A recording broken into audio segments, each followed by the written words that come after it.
Kyle, we always start our interviews trying to find out what interesting jobs actors had before they became actors. Now, didn't you I was to always work- an actor, Mark. Let me take it one thing perfectly clear. Well, didn't you used to work on a golf course? Yeah, I worked as an assistant greenskeeper, basically, for 3 years, for 3 summers, on a golf course. I also worked in a manufacturing plant. We were in a lumber plant cutting wood for doors for mobile homes. I've had some interesting plans. And your mom had a very interesting job, Yeah. PR person for a school district. Yeah, my mom was basically a homemaker who wanted to develop a career as we got a little older, and she went and started off kind of as a PR director of one of the hospitals in town, and gradually became the director for the entire public school system of the Yakima Valley. And very talented, very smart lady. Now, when you got into film acting, what did her PR background help you, or how did that prepare you for what was going to happen in your life? Well, what happened to me was pretty amazing and pretty huge, and I don't think that there was nothing that kind of could prepare us for the onslaught of the beginning time with Dune specifically and Blue Velvet. It was a little overwhelming.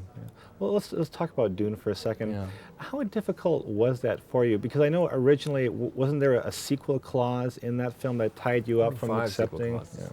clauses. I could still be doing Dunes. Matter of fact, I would be doing Dunes even today, probably. I wouldn't have been in the Flintstones, I would have been in Dune. Yeah, so it was good the way it went, as far as I'm concerned. Okay. Was that, I mean, I know there are other roles, like all actors, that you didn't accept, and hindsight is always 20/20. But when you think back to Platoon, like at the time, why did you not want to take that role? Well, it was in a different incarnation at that time. I mean, it was going to be produced by Dino's company, De Laurentiis' company, and I actually had that in the script of Blue Velvet. I had this clause, I was supposed to do one of these pictures, and I didn't really think the story of Platoon was really strong. I didn't really know quite what was happening with it. I thought probably visually it'd be really impressive, which I think it was, but I thought the story of Blue Velvet was much more compelling.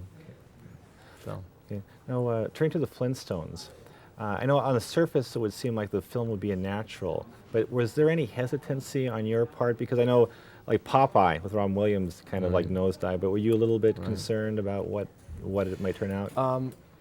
I was more curious and fascinated about how they were going to make this thing work. Any concerns that I may have had evaporated when I met the director and the producer, and I came to the set for the first time and I saw what they had built, of which we're sitting in one of the small rooms. But how they were approaching it, I thought, oh, could be really fantastic, And if not, you die trying. But I mean, you make the effort. And this character was something that I'd never done before, a departure for me, and it was a much needed sort of change from the movies that I'd just done prior to that. So. Now, this film seems to have an incredible amount of promotional tie-ins. Now, is that something that when your agent finds that out, he kind of goes through the contract with an extra fine-tooth comb? Oh, they go through my contract with a fine-tooth comb anyway. It's just part of making movies now, especially these big movies. They do, it's all about how much they can get the public's awareness up to see the picture, and that's one of the ways. So that's the way it works. Okay. And one final question. Great props in this film, just incredible props. Oh, yeah. What kind of stuff did you keep for yourself at the conclusion of filming? I actually have the watch that I wore with the little sundial on it, and don't tell anybody now, okay? So everybody at home keep quiet now. But I have that as a memento. Okay. Now, I'm wondering when fans react to you, different types of fans from things you've done. I'm going to name three projects that you've done. The Flintstones. How do kids react to you?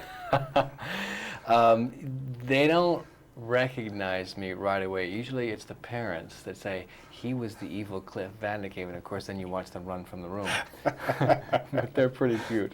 Okay. Science fiction fans from Dune? From Dune, yeah. Those are some of the really dyed-in-the-wool, sturdy fans. I mean, there are people that keep coming back to Dune. I get probably the most compliments on that movie. Okay, and Twin Peaks, the TV series. Yeah, well, I spoke too soon. I should say I probably get more compliments for Twin Peaks. Same kind of thing. David Lynch creates such interesting worlds and things that people really identify with him and love to go there, and they stay in there. So those are two of the things that are very strong.